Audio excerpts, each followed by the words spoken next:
हमारे देश में यदि किसी नेता के ऊपर कोई भ्रष्टाचार का आरोप लगता है और उसके खिलाफ कोई सबूत मिल जाए, उसको दोषी करार दिया जाए न्यायालय द्वारा और उसको जेल हो जाए, तो हमारे देश की जनता सबसे पहले क्या करती है? उसको गालियां देना शुरू करती है, उसके परिवार को गाली देना शुरू करती है और उसके बाद उसके पार्टी के मेंबर्स को, उसके सपोर्टर को, सबको एक ही कटघरे में खड़ा करके और फिर गालियां देनी शुरू करते हैं। क्या ये सही बात है या गलत बात है?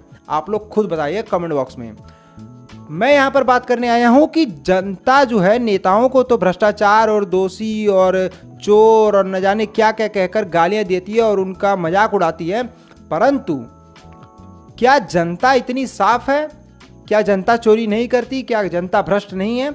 इन सारे मुद्दों पर मैं बात करने के लिए आया हूं, तो इस वीडियो में आप लोग जरूर बने रहिए।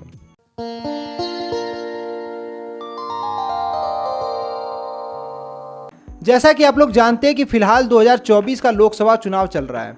मैं आप लोगों के सामने एक केस रखता हूं कि मान लीजिए जो एक कॉन्स्टिट्यूएंसी से दो मेंबर्स उठ रहे हैं, दो मेंबर्स जो हैं वो ओपोनेंट्स एक दूसरे के सामने खड़े हो रहे हैं।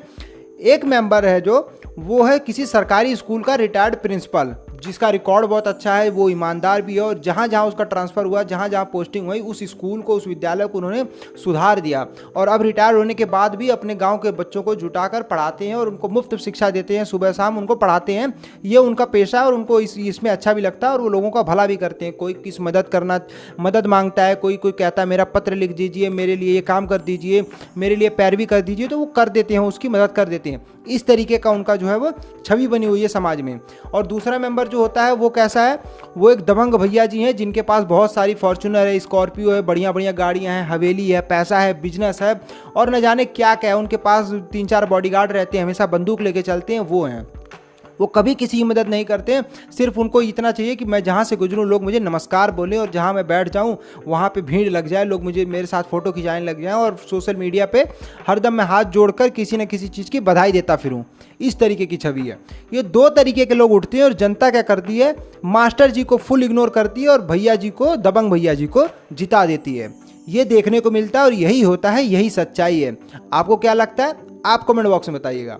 लेकिन मैं ये पूछता हूँ यहाँ पर कि जब यहाँ पर एक ईमानदार व्यक्ति उठता है और जनता उसको फुल इग्नोर करती है और ये दबंग भैया जी को जिताती है और उसके बाद वो सोचती है कि हमारे साथ जो है वो मानवतापूर्ण व्यवहार हो, तो क्या ऐसा होगा?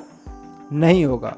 हमारे देश की जनता हमेशा कहती है कि हम लोग तो बहुत ईमानदार हैं, ये नेता लोग ही चोर हैं, यही भ्रष्ट हैं, इन्हीं की वजह से हमारा देश जो पीछे रह गया।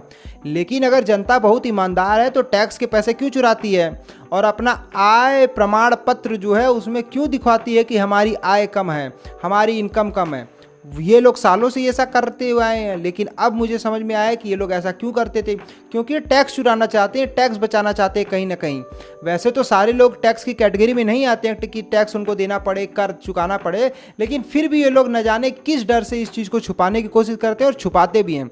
बड़ी बड़ी कंपनियां भी टैक्स चुराती हैं और केस भी चलते हैं, कई बार फाइन लग जाता है और कई बार जब ये लोग सरकार को डोनेशन देते हैं, यानी जो रूलिंग पार्टी उसको डोनेशन देते हैं, तो वो लोग इनका लोन माफ़ करवा देते हैं क्योंकि उनके पास इतनी पावर होती है।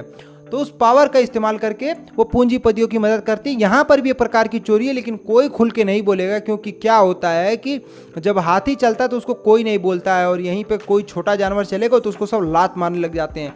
तो किसान का यदि टैक्स चोरी होगा, किसान टैक्स चोरी करेगा या कोई बिजली चोरी करेगा तो उसको सब गाली देंगे, लेकिन उद्योगपति जब अपनी फैक्ट्री की बिल नहीं भरेगा या टैक्स नहीं देगा तो उसको कोई कुछ नहीं बोलेगा, बोलेगा बड़े लोग हैं, वो अपना समझ लेंगे। इस प्रकार की बातें करते हैं, ये भी एक प्रकार की चोरी होती है।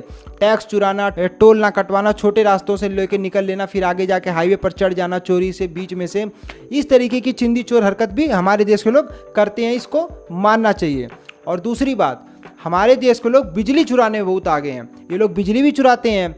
मैं ये भी मानता हूँ कि देश के ज़्यादातर लोग गरीब हैं और उनके पास उनकी जो आर्थिक स्थिति सही नहीं है, लेकिन जब सरकार टैक्स बहुत ज़्यादा बढ़ाती है, कर्ज बहुत ज़्यादा आपके ऊपर लाद देती है, फिर भी आप आवाज़ नहीं उठाते हैं, क्योंकि आप जो हैं वो मेहनत नहीं करना चाहते हैं। और जब मेहनत नहीं करेंगे और फिर आप उम्मीद करेंगे कि हमारे नेता ईमानदार हों, हम ईमानदार हों, देश आगे बढ़ जाए, ये नहीं हो सकता। संघर्ष करना पड़ेगा। हमारे देश के लोग 4 साल सोए रहते हैं, लेकिन चुनाव आते ही ये लोग सक्रिय हो जाते हैं। जैसे हाइबरनेशन में चला जाता है मेंढक, जैसे हाइबरनेशन में चला जाता है भालू, बिल्कुल वैसे ही 4 साल ये लोग हाइबरनेट हो जाते हैं। इनको राजनीति से ज़्यादा लेना देना नहीं होता। इनसे बात करिए राजनीति की तो ये बोलेंगे कि हमको क्या लेना देना, हम तो किसान आदमी, हम तो गरीब आदमी हैं, हम तो दिहाड़ी करके खाते हैं।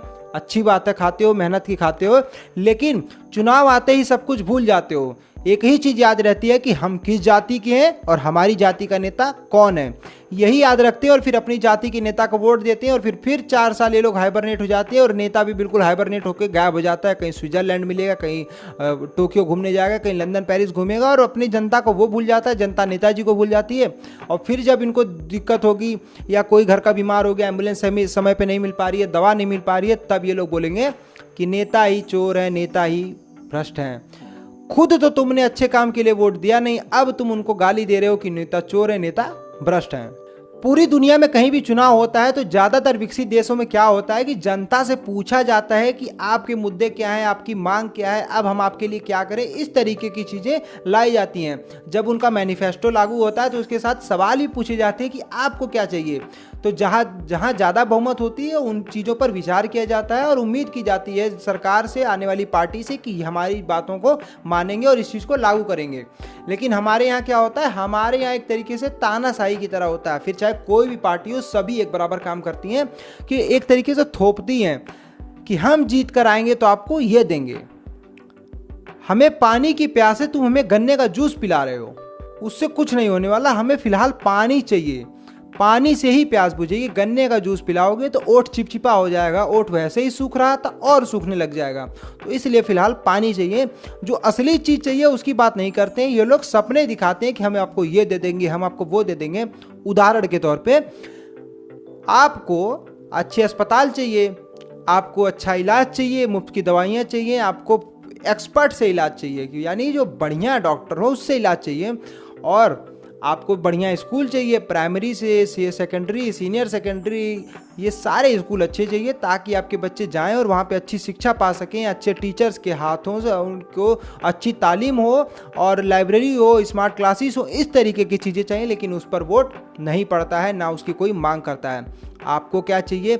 आपको चाहिए कि आपके गांव से आपके शहर के रास्ते जुड़े हुए हों और पक्की सड़कें हों, ताकि जब एक किसान अपनी सब्जी लेकर मार्केट जाए तो आसानी से जा पाए, एक किसान अपना अनाज बेचने जाए तो आसानी से जा पाए, बच्चे स्कूल समय पे साइकिल से पहुंच पाएँ, उनको आसानी हो, महिलाएं अपनी स्कूटी से आराम से पहुंच पाएँ, लोग ठेला और रिक्शा लेके आराम से जा पाएँ, बैलगाड़ी हो तो भी आराम से चली जाए, उसको कोई दिक्कत ना हो। लेकिन गाँव से शहर को रास्ते जुड़वाने के लिए कोई वोट नहीं देता है, सब लोग वोट देते हैं कि हाईवे बन जाए।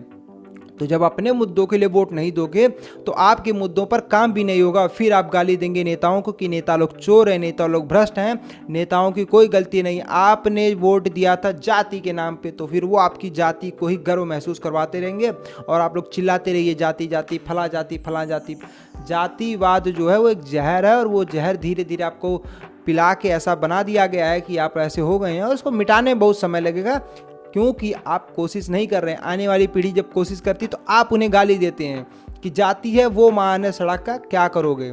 लेकिन जब कोई मरने लग जाता है घर का कि अस्पताल चाहिए, या कोई बच्चा नहीं पढ़ पाता आपके घर का, पढ़ने में तेज है, उसका अच्छी जगह एडमिशन नहीं हो पाता है, फिर आप गाली देते हैं कि सरकारी स्कूल अच्छा होता तो मैं वहीं पढ़ा लेता।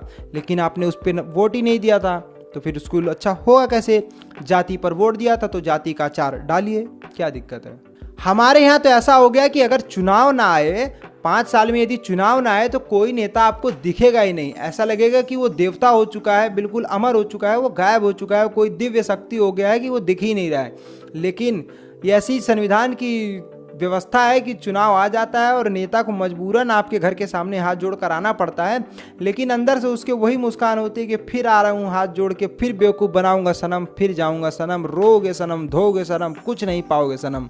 तो वही होता रहता है कि वो हाथ जोड़ कर आता है, मूर्ख बनाकर जाता है, वोट ले लेता है और उसके बाद कुछ नहीं देता है। यही होता था, वही होता है और उम्मीद है कि यही होता रहेगा, क्योंकि आप फंसे हुए हैं जाति में। जाति का नेता ही आता है ना। कभी आपने नहीं बोला कि पढ़े लिखे नेता हैं, कभी आपने नहीं बोला कि ईमानदार नेता हैं। हमेशा आप बोलते हैं कि अपनी जाति के हैं, अपनी धर्म के हैं, अपने गांव के हैं, फला के हैं। होंगे अपने गांव के, जाति के, धर्म के, व्यवहार बना के रखिए, लेकिन वोट ईमानदार को दीजिए, नहीं तो रोते थे, रोते हैं और रोते ही रह जाएंगे। और फिर आप गाली देंगे कि नेता चोर थे और नेता भ्रष्ट थे। नमस्कार, मैं प्रिंस मौर्य और आप देख रहे हैं प्रिंस विद ट्रुथ।